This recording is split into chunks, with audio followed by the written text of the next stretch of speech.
Hey, partner, what's going on?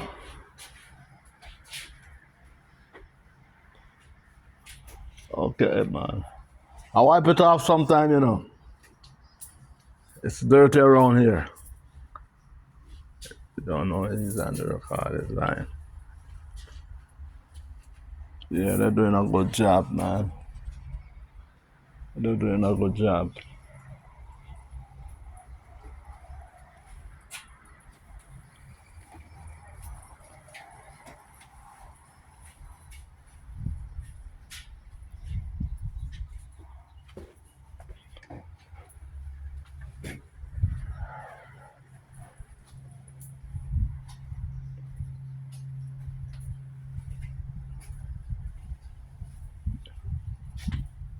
I don't have this guy here, man. I need to find out what church he go.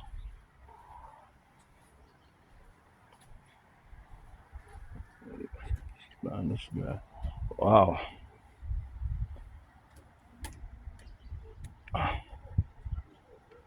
Why the man have a park so close to my right, man? Oh, that's his car there. Okay. You're supposed to go watch some more.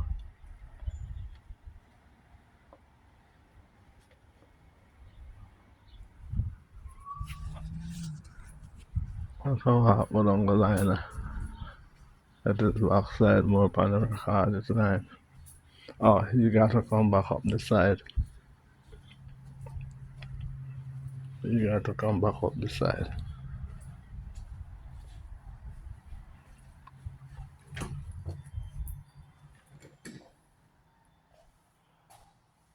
So Israel want war. Yeah, Israel want war.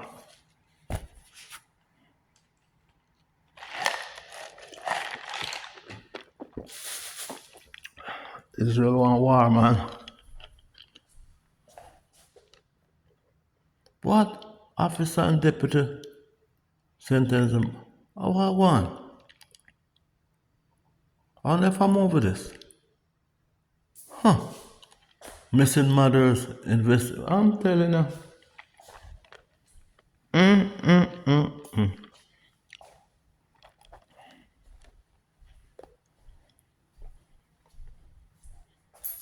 So, walk with my tea. Oh, got to listen to this news.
juror is a person who has no bias or prejudice in favor of or against a party or witness. With Trump watching from the defense table, more than half the potential jurors then raised their hand, signaling they could not be fair and impartial, an unusually high number. Those people immediately excused. One of them heard in the hallway saying, "I just couldn't do it." About a dozen other people were excused for other reasons. The ones that were left were then called to the jury box to answer one by one a 7-page questionnaire, screening for bias. Trump following along, holding the questionnaire in his hand. The judge excused one woman who answered yes to a question about whether she had strong opinions about Trump that would interfere with her ability to be fair. A man who works at a bookstore said, "I believe that nobody is above the law, whether it be a former president, a sitting president, or a janitor." The judge allowed him to remain in the jury pool. But by the end of the day, not a single juror had been seated. This is a scam. It's a political witch hunt. It continues forever. Judge Brashon today making some other key decisions in the case. One of them about the Access Hollywood tape where Trump bragged about groping women. When you're stuck, I want to do it. The judge ruled prosecutors could quote from the tape, but they could not play it in court. He also ruled jurors can't hear from former Playboy model Karen McDougal, who claims the National Enquirer paid her for a story of an alleged affair with Trump, only to bury it, a practice known as catch and kill. She will likely be a witness for the prosecution, as will Stormy Daniels herself. Trump denies having affairs with both women. So let's bring in Aaron Tursby live with us from New York tonight outside the courthouse. Aaron, we know that people in the U.S. have some strong opinions one way or the other involving Donald Trump. You have to wonder how long it's going to take to try to seat a jury in this case. And as I understand it, Aaron, both prosecutors and the defense, Donald Trump's attorneys, will be allowed to eliminate a certain number of potential jurors here. They will, David, but first the judge is making some initial cuts based on the responses to those jury questionnaires. Then the lawyers get to question the remaining potential jurors one-on-one. Each side can cut up to 10 people for almost any reason. The judge has set aside 2 weeks for all of this, and then once the testimony gets underway, the trial could last 6 weeks. And of course, Aaron, all of this playing out while Donald Trump is the Republican presidential nominee. There's a campaign underway. There are multiple other cases also he faces. And Trump today asked the judge for permission to attend arguments in the federal case. Those arguments at the Supreme Court next week over presidential immunity and whether it covers him. But the judge denied Trump's request. He did, David. The judge said it's a big deal to argue before the U.S. Supreme Court. But the judge saying being a criminal defendant on trial in New York is also a big deal. He wants him here.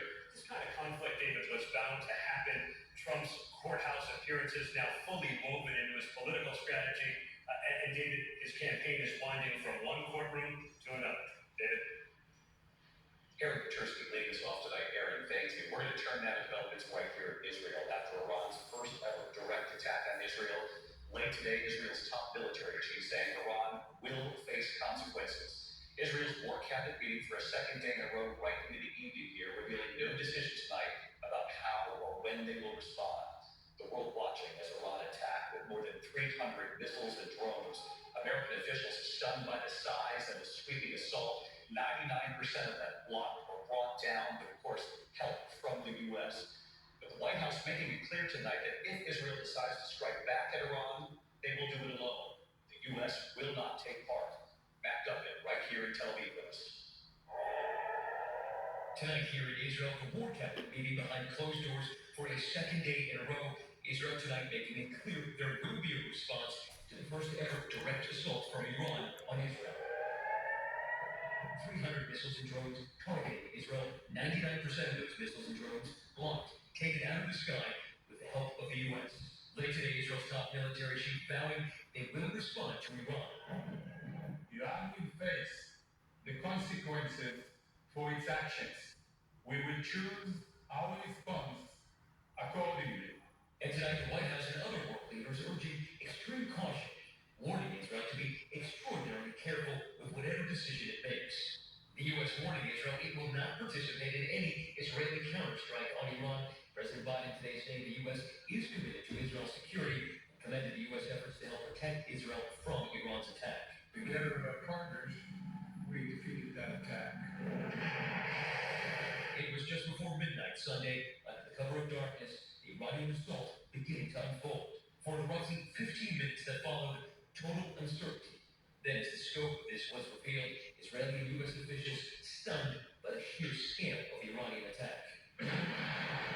A swarm of nearly 200 drones and cruise missiles, followed by the launch of about 130 bus-sized ballistic missiles timed to confuse Israel's defenses. Fighter jets from the U.S., France, England, and Israel taking up the vast majority of drones and cruise missiles, ballistic missiles in here streaking over Jerusalem, blasted out of the sky by Israel's aerial defense system, including the Arrow high-altitude anti-missile systems. Israel saying it knocked out 99% of those threats, the Pentagon saying the U.S. destroyed about 80 drones and 6 ballistic missiles. Video circulating online verified by ABC News showing one of the very few Iranian missiles that hit their target, causing minor damage to an Israeli Air Force base. The IDF saying this video shows troops recovering parts of an Iranian ballistic missile from the Dead Sea. The sole casualty, a 7-year-old girl severely wounded by shrapnel. She survived and is now recovering in a hospital. We've been training for this for years. We understood that Iran is the negative player of the region. It's not quite over. Of course not. Iran is involved in everything negative. The White House calling Iran's attack a spectacular and embarrassing failure. And tonight, the White House avoiding weighing in on any possible Israeli response. Now coming. I'm not going to get into hypotheticals. You're asking me to get ahead of, as far as I know, a decision that the War Cabinet hasn't even made. And in Tehran today, a massive rally in support of the attack on Israel. Iranian leaders signaling they don't want an escalation, saying that after their assault, they consider the matter closed. But tonight, Iran warning Israel, if it takes additional action, Iran will respond within seconds. So let's bring it back up and right here on the ground in Israel with us tonight. And Matt, as you know, the War Cabinet meeting again this evening into the night. Israel making it clear it will respond now. So what have you learned tonight? What could an Israeli response look like here? David, Israeli officials tell me that there are multiple options ranging from a targeted strike on an Iranian commander in a third country to a direct strike on Iran. And it seems that the military here is adamant that it has to reassert deterrence to signal Iran that this cannot happen again. But I'm told that every move is being carefully calibrated not to squander this defensive coalition that the U.S. built to protect Israel. David. Back up and with us here in Tel Aviv, Matt, thank you. And in speaking about this direct Iranian attack on Israel, President Biden today saying, together with our partners, we defeated Iran's attack. Let's bring in our chief White House correspondent, Mary Bruce, tonight, because Mary, the White House also with a warning to Israel about any retaliation against Iran, saying essentially, if you retaliate, you will retaliate alone. That's the message tonight, David. Look, the White House is making it clear that what comes next, how Israel responds, is ultimately up to them. But the administration is also urging restraint. They are trying to do everything they can to prevent this from spiraling into a wider war. So the message from the White House tonight is that this was a win for Israel, a major military success. You heard the president. They're declaring that they defeated Iran. And as Prime Minister Netanyahu weighs his next move here, the president has directly urged him to think carefully, strategically, about the risk of escalation. So while the president is underscoring America's ironclad defense of Israel, the White House has also made clear and said the U.S. will not participate in any retaliatory counterstrikes against Iran. David. All right, Mary Bruce, live at the White House. Mary, thank you. Of course, the Pentagon expressing surprise at the scope of the Iranian attack and relief at how well the defense is held. Let's bring in our chief global affairs correspondent, Arthur Raddatz, tonight. Arthur, from your report, you've learned more about what the U.S. did to help defend Israel. Yes, David, the coordination was extraordinary. You had dozens of U.S. and Israeli fighter jets in the air. The U.S. fighters alone shooting down those 80 armed drones with heat-seeking missiles. There were refueling tankers in the air, ships at sea launching anti-ballistic missiles, all the while tracking more than 300 drones and missiles launched by Iran and its proxies. So many moving parts, and yet they still managed to stop those missiles and drones and not shoot each other down. But despite that success, as Mary said, the Pentagon will not be involved in assisting with any Israeli attack on Iran, not aerial refueling, nothing. A senior U.S. official warning that Israel is intent on responding, adding that the world may think this is over. It is not. David? Hey, Martha, I know you've been talking to your sources on this. How surprised were they at the scope, the size of this Iranian attack, and the fact that it was a direct attack on Israel? Well, the U.S. had